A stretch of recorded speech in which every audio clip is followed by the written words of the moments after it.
आज रहेगा झारखंड बंद। आदिवासी संगठनों द्वारा झारखंड को 4 जून को बंद किया गया है। सिरमटोली में निर्माणाधीन फ्लाईओवर में रैंप निर्माण सहित अन्य धार्मिक स्थलों को बचाने को लेकर आदिवासी बचाओ मोर्चा पर 4 जून को आयोजित झारखंड बंद की तैयारियां पूरी कर ली गई है। बंद की पूर्व संध्या पर मंगलवार को रांची के अल्बर्ट एक्का चौक पर विशाल मशाल जुलूस निकाला जाएगा। यह बंद सिरमटोली में रैंप निर्माण कार्य नहीं रोकने के विरोध सहित कई मांगों को लेकर बुलाई गई है। यह जानकारी मोर्चा की सोमवार को हुई बैठक में दी गई थी। बैठक के बाद आयोजित एक प्रेस वार्ता में मोर्चा के अगुवा ने बताया कि राज्य सरकार न तो आदिवासी के धर्म एवं आस्था से जुड़े सिरमटोली रैंप का निर्माण नहीं रोक पा रही है, वहीं दूसरी ओर आदिवासी के धर्म स्थल मरांगबुरु, पारसनाथ पहाड़, गिरिडीह और मुहड़ पहाड़, पिठोरिया, दिउड़ीदिरी, तमाड़ राज्य सरकार बचा नहीं पा रही है। आदिवासियों के संवैधानिक अधिकार, पैसा कानून, आदिवासियों की व्यापक रूप से जमीन लूट, धार्मिक न्यास बोर्ड, नियोजन नीति, land bank, tribal university hub, भाषा संस्कृति, शराबबंदी, नगड़ी में कृषि योग्य भूमि को जबरन कब्जा की जा रही है। इसी प्रकार से इस मुद्दों को लेकर आज रांची बंद रहेगा। गर्मी पर पड़ेगी बारिश का असर, झारखंड के कई हिस्सों में झमाझम बारिश। मौसम विभाग ने जारी किया येलो अलर्ट। राज्य के उत्तर पूर्वी भाग में मंगलवार को मौसम करवट लगेगा। मौसम विभाग ने येलो अलर्ट जारी कर दिया था।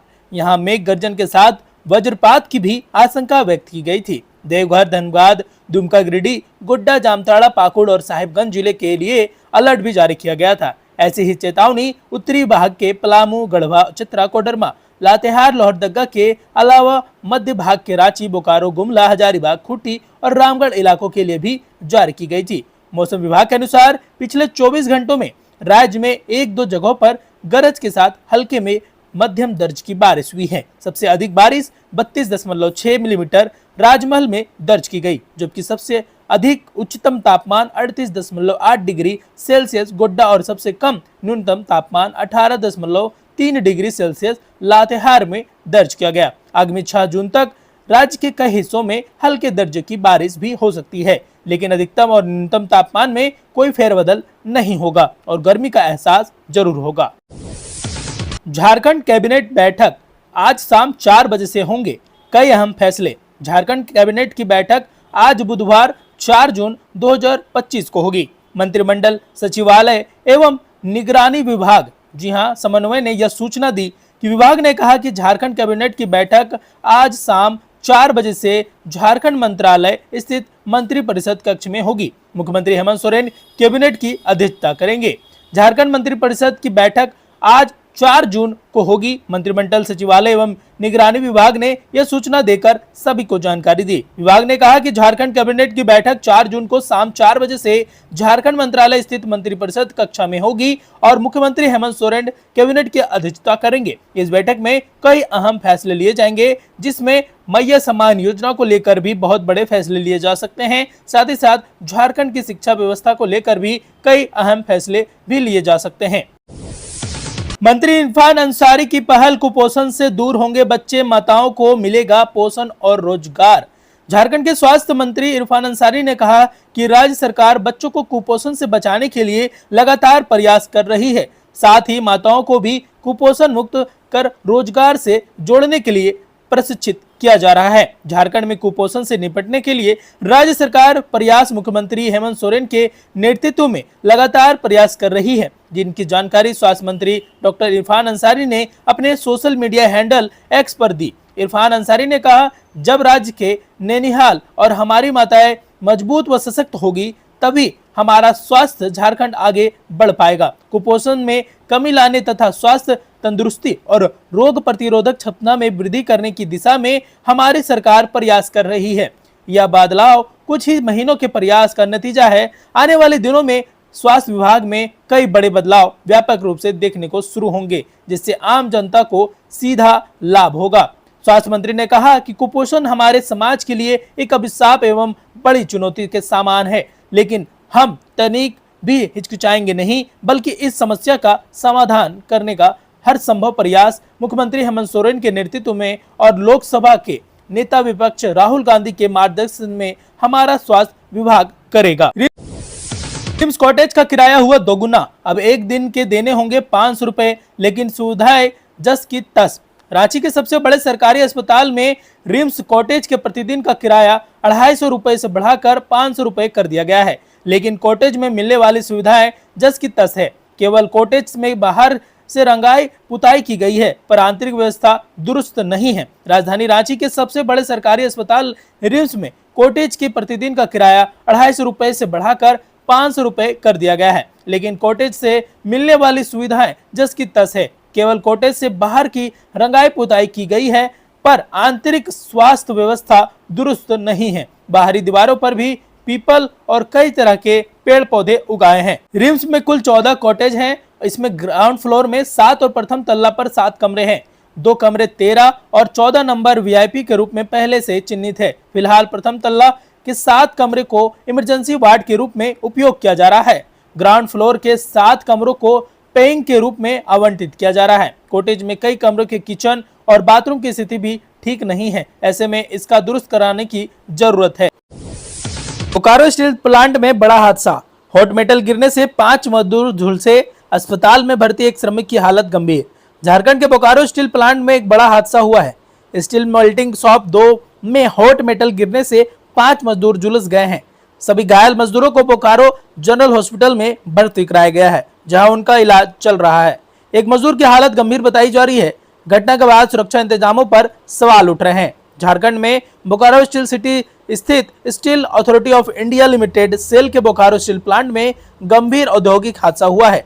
इस हादसे में स्टील मेल्टिंग शॉप 2 में काम कर रहे 5 ठेका मजदूर झुलस गए हैं। दरअसल सोमवार को अचानक से हॉट मेटल नीचे गिर पड़ा, जिससे वहां काम कर रहे कर्मचारियों में भगदड़ मच गई और ऐसी स्थिति उत्पन्न होने से इसकी चपेट में आने से 5 मजदूर बुरी तरह से झुलस गए। आनन फानन में सभी घायल मजदूरों को प्लांट मेडिकल यूनिट से ले जाया गया, लेकिन प्राथमिक उपचार के बाद गंभीर स्थिति को देखते हुए सभी मजदूरों को बोकारो जनरल हॉस्पिटल रेफर कर दिया गया। झारखंड में 12th बोर्ड का रिजल्ट जारी हो गया, जिसमें साइंस और कॉमर्स के रिजल्ट आ चुके हैं, लेकिन आर्ट्स वाले बच्चे अभी भी इंतजार कर रहे हैं। दरअसल जैक बोर्ड के 12th का रिजल्ट आना बहुत ही लोगों का उम्मीद बनकर रखा हुआ है। दरअसल जैक बोर्ड के 12th आर्ट्स के बच्चे अभी भी इंतजार कर रहे हैं और ये सोच रहे हैं कि उनका रिजल्ट कब आएगा। तो हम आपको बता दें, झारखंड बोर्ड ने एक बहुत ही बड़े अनाउंसमेंट कर दी थी, जिसमें 12th और साइंस और कॉमर्स को प्रारित कर दिया गया था, लेकिन अब आर्ट्स का रिजल्ट कब आएगा इसको लेकर भी बड़ी अपडेट आई है। झारखंड बोर्ड के 12th बोर्ड के आर्ट्स के स्टूडेंट को अब ज्यादा इंतजार नहीं करना होगा। 1 हफ्ते के अंदर में रिजल्ट की घोषणा कर दी जाएगी। राहुल गांधी के खिलाफ जारी हुआ गैर जमानती वारंट, झारखंड हाई कोर्ट में दी चुनौती। क्या है मामला, चलिए जानते हैं। 27 फरवरी को भी अदालत ने राहुल गांधी को खिलाफ गैर जमानती वारंट किया था। राहुल गांधी ने इस आदेश को झारखंड हाई कोर्ट में चुनौती दी थी, जिसने बाद में वारंट पर रोक लगा दी गई थी। कांग्रेस नेता राहुल गांधी ने उनके खिलाफ जारी किए गए गैर जमानती वारंट को झारखंड हाई कोर्ट में चुनौती दी है। यह वारंट उनके केंद्रीय गृह मंत्री अमित शाह के खिलाफ उनकी टिप्पणी के लिए चाईबासा में एमपी एमएलए विशेष अदालत ने जारी किया था। राहुल गांधी को 26 जून को चाईबासा की एमपी एमएलए अदालत में व्यक्तिगत रूप से पेश होने का निर्देश दिया गया है। मीडिया रिपोर्ट के मुताबिक ये दूसरी बार है जब चाईबासा कोर्ट ने गैर जमानती वारंट जारी किया है। 27 फरवरी को भी अदालत ने राहुल गांधी के खिलाफ गैर जमानती वारंट जारी किया था। राहुल गांधी ने इस आदेश को झारखंड हाई कोर्ट में चुनौती दी थी, जिसने बाद में वारंट पर रोक लगा दी गई थी। राहुल के खिलाफ प्रताप कुमार नामक व्यक्ति ने 2018 में चाईबासा में आयोजित एक रैली में भारतीय जनता पार्टी के नेताओं के खिलाफ कथित रूप से अपमानजनक बयान देने के लिए मानहानि का मामला दर्ज कराया था। झारखंड में इस योजना के लिए 1768 करोड़ मंजूर, खर्च को लेकर जारी हुई नई गाइडलाइन। आपको बता दें, राज्य सरकार ने राष्ट्रीय स्वास्थ्य योजना के तहत संचालित विभिन्न योजनाओं के लिए 1768 करोड़ रुपए स्वीकृति कर दिए गए हैं। यह राशि चालू वित्तीय वर्ष 2025-26 के लिए है। इस स्वीकृति राशि में 1061 करोड़ रुपए केंद्रांश की राशि है, जबकि 707 करोड़ रुपए राज्यांश के रूप में राज्य बजट में स्वीकृति की गई है। स्वास्थ्य विभाग ने जारी की गई गाइडलाइन, इसमें स्वास्थ्य विभाग ने इसकी स्वीकृति प्रदान करते हुए इस राशि की निकासी में खर्च तक के लिए दिशा निर्देश जारी कर दिया है। इसमें वित्त विभाग द्वारा पूर्व में जारी आदेश का सख्ती से अनुपालन की बात कही गई है। बता दें कि इस योजना के तहत 60% राशि केंद्र सरकार देती है, जबकि 40% राशि राज्य सरकार वहन करती है। नितिन गडकरी झारखंड को देंगे पहले एलिवेटर कॉरिडोर की सौगात, हर घंटे गुजरने वाले 4000 वाहनों को मिलेगी बड़ी राहत। आपको बता दें, राजधानी रांची के रातू रोड में सड़क जाम की समस्या में जल्द लोगों को निजात मिलने वाली है। आगामी 19 जून को एलिवेट कॉरिडोर आम लोगों के लिए खोल दिया जाएगा। इसका लोकार्पण केंद्रीय सड़क परिवहन एवं राजमार्ग मंत्री नितिन गडकरी करेंगे। रांची के सांसद व रक्षा राज्य मंत्री संजय सेठ ने जी हाँ, आपको बता दें, नई दिल्ली में केंद्रीय परिवहन एवं राजमार्ग मंत्री नितिन गडकरी से मुलाकात किया और रातू रोड में एलिवेटेड कॉरिडोर की प्रगति की जानकारी दी। इसके लोकार्पण का आग्रह किया। नितिन गडकरी ने 19 जून को कॉरिडोर के लोकार्पण की सहमति दे दी है। रातू रोड में बना यह झारखंड का पहला एलिवेटर कॉरिडोर है, जिसकी सौगात रांची की जनता को मिली है। इसके लोकार्पण होने के बाद रातू रोड को पिछले 4 दशक के जाम से मुक्ति मिलेगी, गाड़ियों का आगमन सुगम होगा और रांची के लोगों को भी राहत मिलेगी। इस एलिवेटर कॉरिडोर के लोकार्पण की तैयारियां जल्द ही शुरू कर दी जाएगी।